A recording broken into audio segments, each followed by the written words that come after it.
आप देख रहे हैं पब्लिक समाचार, पब्लिक के हक में। आपको पता ही है कि पुलिसों का कहना है कि ये लोगों ने बनावट जन्म दाखिले तैयार किए हैं। पहले जो फरियाद दाखिल हुई है कि उनका ऐसा कहना था कि मालेगांव में बहुत सारे बांग्लादेशी और रोहिंग्या हैं, लेकिन अभी तक पुलिस के तपास में मेरे मालूमात के हिसाब से कोई भी बांग्लादेशी या रोहिंग्या अभी तक तपास में निष्पन्न नहीं हुआ है। जन्म दाखिले में जो कुछ त्रुटियाँ, कुछ कमतरता हुई है, उसके लिए वकील कोई दोषी नहीं हो सकता है।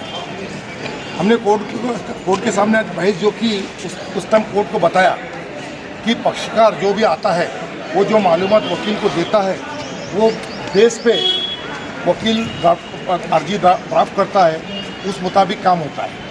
अभी मालेगांव शहर अभी पहले कोर्ट को अधिकार थे जन्म दाखिले के ऑर्डर पास करने के, अभी ये सब अधिकार तहसील ऑफिस को दिए गए। मेरे मालूमात के हिसाब से तहसील ऑफिस उस टाइम की तहसील ऑफिस का अधिकारी और 2 कर्मचारी इनको निलंबित किया गया है। और हमने कोर्ट को ये बताया कि वकील ने सिर्फ इसमें अर्जी तैयार करके दिया है, बाकी का कुछ भी प्रोसीजर नहीं है। और जो भी पब्लिक नोटिस निकली है वो भी वकील के नाम से नहीं निकली है।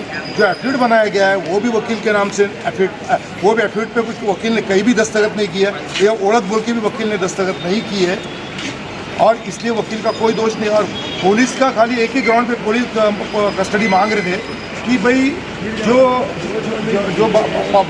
बच्चा था, बच्चे के जो बच्चे का जो बाप है उसका भी जन्म उत्तर प्रदेश में हुआ, उसके बच्चों का भी जन्म उत्तर प्रदेश में हुआ है। इसके बावजूद भी उसने मालेगांव में जन्म हुआ है ऐसी मालूमात दे के जन्म के दाखिले निकाले। उस टाइम हमने कोर्ट को ये भी बताया कि वकील को ये मालूम नहीं रहता कि बच्चों का जन्म किधर हुआ है, उत्तर प्रदेश में हुआ, मध्य प्रदेश में हुआ या कहाँ हुआ। वकील को जो उसका क्लाइंट उसको जो मालूमात देता है वो हिसाब से वकील खाली अर्जी ड्राफ्ट करके दिया है। और जो ये वकील साहब है, ये वकील साहब ने सिर्फ जो आरोप है, ये वकील साहब ने सिर्फ जो पक्षकार ने मालूमात दी थी वो अर्जी खाली ड्राफ्ट करके, वो एजेंट है, तहसीलदार को खाली सस्पेंड कर दिया है, तहसील ऑफिस के 2 एम्प्लॉय को सस्पेंड कर दिया है, लेकिन उनके खिलाफ कोई गुनाह दाखिल नहीं किया है। पुलिस के तपास में ही आया है कि एजेंट ने ये काम नहीं। कल उसका बयान भी पुलिस ने रिकॉर्ड किया है, उसका स्टेटमेंट भी पुलिस ने रिकॉर्ड किया है। उसके बावजूद भी पुलिस ने उसको आरोपी बनाया नहीं। जो तहसीलदार लोगों ने ये सर्टिफिकेट दिए है उनको खाली सस्पेंड कर दिया है, लेकिन उनके खिलाफ कोई गुनाह दाखिल नहीं हुआ है। और ये जो एक इनोसेंट वकील है उन्होंने खाली अर्जी बना के दिया जन्म दाखिले की, इसलिए उनको वो बेस पे आरोपी कर दिया है। और वकील का काम ही है, जो पक्षकार आता है, जो मालूमात देता है, उस मुताबिक वो अर्जी तैयार करता है, ड्राफ्टिंग करके देता है। इसलिए वकील इसमें आरोपी हो नहीं सकता है। कोर्ट को हमने सब बताया। कोर्ट ने आज हमारा आर्गूमेंट सुनते हुए ये जो वकील साहब है उसको 1 दिन की पीसी दी है, और जो दूसरा जो आरोपी है उसको 17 तारीख को पुलिस कस्टडी में रखने का आदेश किया है। अब कल ये वकील साहब को फिर कोर्ट के सामने पेश करेंगे। एफआईआर तो एक ही है ना दोनों को? एक एफआईआर तो फिर एक को 1 दिन की कस्टडी और एक को 17 तारीख। रोल अलग अलग है ना साहब, रोल काम अलग। वकील का वकील पे आरोप क्या है कि वकील ने खाली अर्जी बना के दिया है। अब ये आधार कार्ड, जन्म के दाखिले, पैन कार्ड, बाकी के डॉक्यूमेंट ये किसने, वकील ने थोड़ी बना के लाए हैं। ये जो लाए क्लाइंट ने लाए, वो जो बच्चे का बाप है उसने बना के लाए।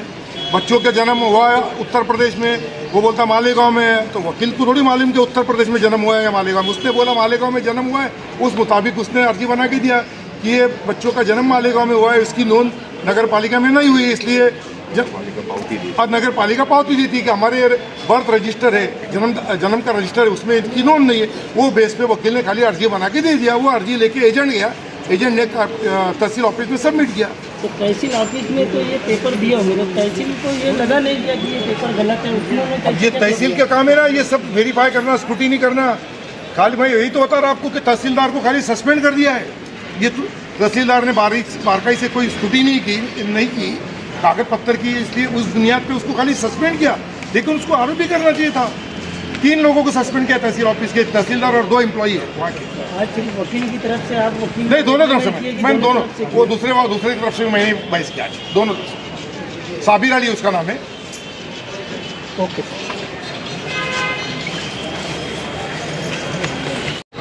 साइकिल बनाई, कार्रवाई जारी है।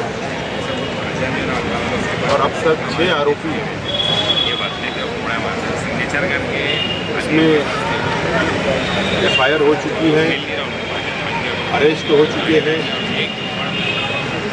और ऐसा समझ में आ रहा है कि SIT की कार्रवाई बड़ी तेज़ी से जारी है।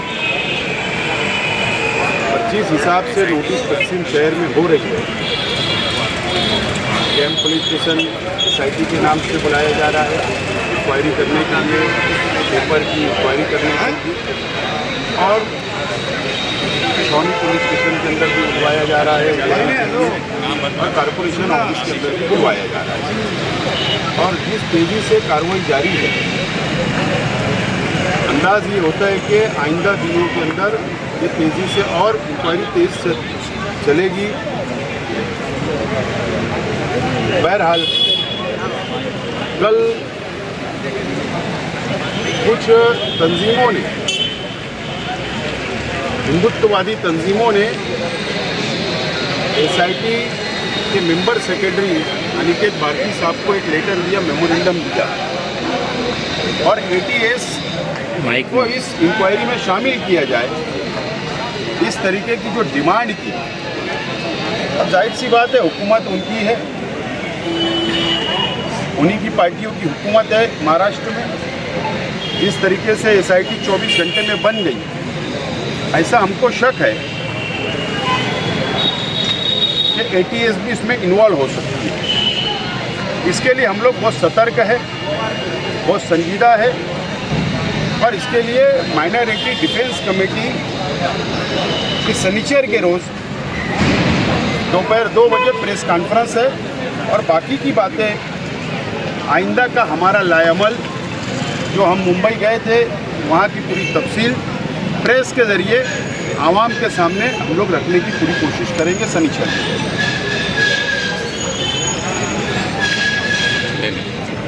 हाँ ठीक।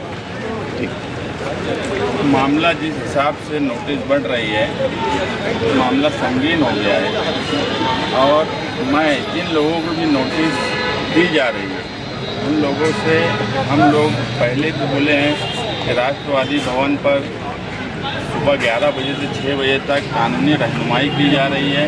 6 बजे से 11 बजे तक Samajwadi party office Agra road पर रहनुमाई की जा रही है। मैं उन तमाम ही लोगों से कहूँगा कि आपको जब नोटिस मिले तो आप एक मरतबा ये ऑफिस पे आइए। इसकी वजह यह है कि हमारे शहर में जो मैं देख रहा हूँ कि लोग पढ़े लिखे नहीं हैं और उन्हें कानूनी समझ नहीं है।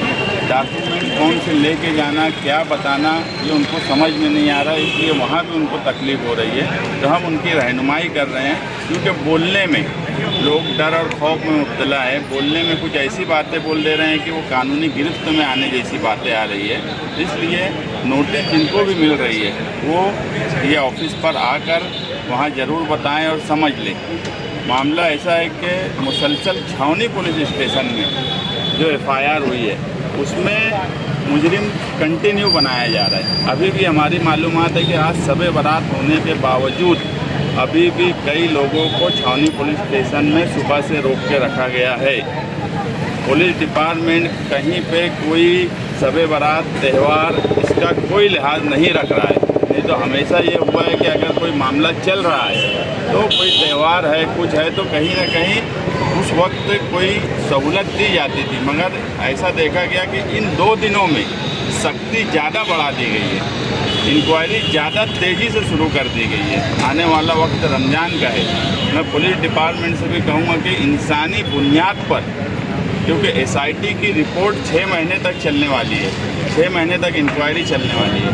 मगर ये पहली बार मैं देख रहा हूँ कि कोई SIT बनी और SIT बनने के बाद वो उसकी इन्वेस्टिगेशन करने के बाद रिपोर्ट सरकार को देती, उसके बाद कार्रवाई शुरू होती है। ये पहली महाराष्ट्र में SIT है जहाँ पर SIT की अपनी इंक्वायरी भी चल रही है और उस बीच में FIR के बाद उनको मुजरिम भी बनाया जा रहा है। ऐसी SIT मैंने आज तक महाराष्ट्र में मेरी मालूमात में तो नहीं है इस तरह की कोई कार्रवाई हो रही है।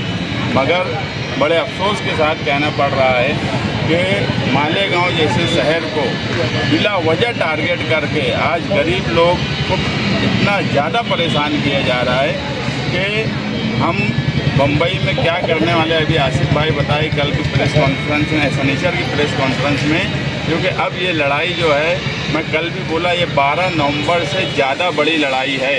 जिस तरह 12 नवंबर में सेशन यहाँ से लड़ाई शुरू होकर हाई कोर्ट तक गई थी, ये भी कहीं ना कहीं वहाँ तक जाने वाली है। और इसमें सबसे बड़ा मसला यह है कि हमारे शहर की माएँ बहनें इसके अंदर कहीं ना कहीं फंसती जा रही है। इसलिए अब शहर के सरकर्दा अफराद को माइनॉरिटी डिफेंस कमेटी के साथ सर जोड़कर बैठने का वक्त है।